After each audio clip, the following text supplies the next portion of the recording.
What if I told you that mastering your emotions doesn't mean pretending nothing ever gets to you? It just means learning how to feel them without letting them control you. Because here's the truth, overreacting isn't a flaw, it's a signal, a sign that something inside of you is asking to be seen, understood, and guided with care instead of shame.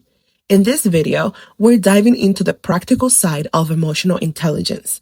I'm going to walk you through how to stop overreacting by understanding what your emotions are really trying to tell you and how to stay in control, even in the heat of the moment. Hi, I'm Heidi, a certified emotional intelligence coach who helps women who are tired of feeling emotionally overwhelmed learn how to combine mindset, manifestation, and emotional intelligence to create real peace and purpose in their lives. If this is something that you're interested in, consider subscribing down below. But before we get into it, you've probably heard about personality types. But have you ever explored your emotional intelligence archetype? This is literally a game-changing way to understand how to process and respond to emotions and why certain situations hit harder than others. I created a free quiz to help you discover your archetype and start using it to grow emotionally and mentally. You can literally take it before we start with the video. It's down below. Let's begin with this. Overreacting usually starts before the reaction even happens. It starts with the stories we carry, the unprocessed stress in our body, and the moments we don't pause long enough to check in with ourselves.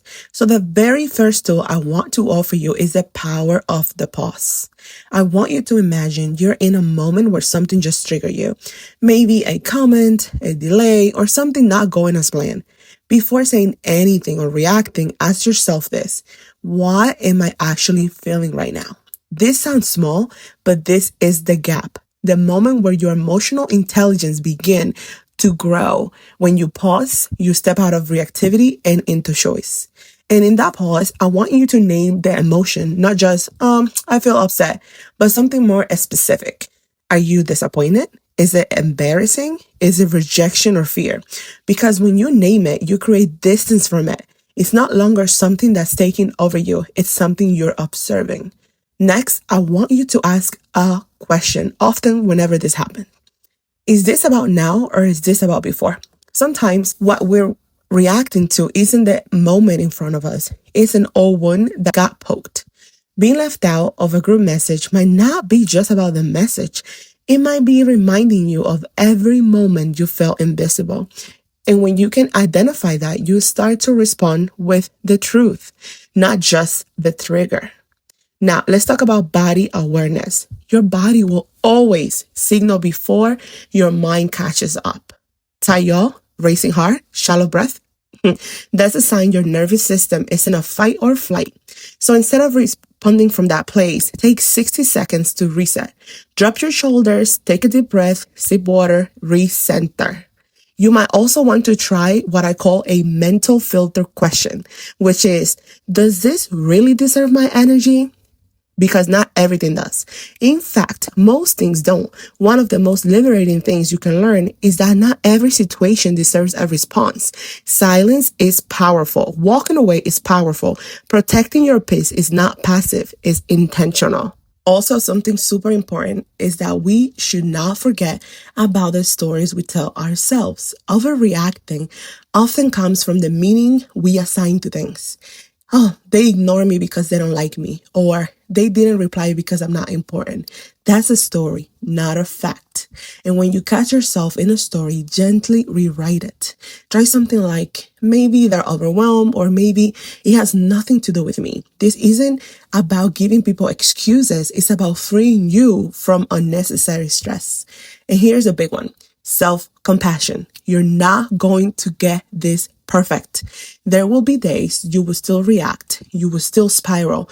You will still feel like you should have known better. And when that happens, remind yourself, I'm still learning. I'm still growing, and that's okay. Over time, the more you practice the steps, the more grounded you'll become. Emotional intelligence isn't about suppressing your emotions. It's about understanding them, honoring them, and choosing your response from a place of strength. Also, if you ever feel like overwhelmed by your emotions and don't know what to do next, I've created a free tool that helps you walk through over 30 emotional stages. It gives you comforting words, steps, and guidance to hold on to when everything feels like too much. You'll find that linked below. So let me invite you to do this. Let's stop overreacting by starting to listening to what our emotions are really trying to tell us. Let's become the kind of women that don't ignore their feelings, but also let's not let those feelings decide who we are. You literally have more control than you think. It's not about pretending. It's about knowing that no matter what happens, you've got yourself. I really hope you learn a lot from this video because it comes from my heart, and I made it thinking about me talking to myself when I used to be this one person that used to react to everything and anything. I used to give my energy and my power to every little situation, and I learned how to manage that by doing what I mentioned in this video. And I really hope you put it into practice. And I cannot wait for you to leave me a comment down below saying, yay, it worked. I'll see you in the next video.